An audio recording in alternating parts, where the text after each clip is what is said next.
Gaur gauean, sistema patriarkalak bizirik dagoela erakutsi du berriro ere. 19 urteko emakume batek eraso sexista bat jasan du gure herriko kaleetan. Emakume bat erasotzen den bakoitzean, emakume guztiak gara erasotuak.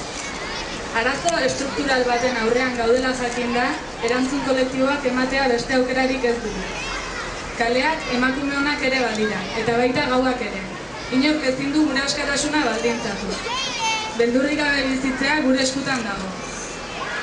Beldurraren espirala elikatzea ekidin behar dugu. Hain zuzen, hori baita eraso hauek bilatzen dutena, gu beldurtzea. Gure kaleetan ez dugulako inongo jarrera sexistarik onartuko erantzun trinko bat emango dugu. Hemen gaude, zutik gure herriko emakume eta herritar arduratsuak. Ez dugu etxiko. Gaur, egun morea dugun honetan, are eta moreago egingo dugu. Eraso sexisten aurrean autodefentsa feminista. Aurrez aurre topatuko gaituzte. Herri mugimendu anitzetako kideok mobilizaziora deitu nahi dugu Amasabila Ona eta Roro. Datozen egunetan burutuko diten elkarretaratze eta mobilizazioetan parte hartzeko deia egiten diegu herritarrei. Hemendik elkartasun eta babes guztia eskaini nahi diogu erasotua izan den emakumeari.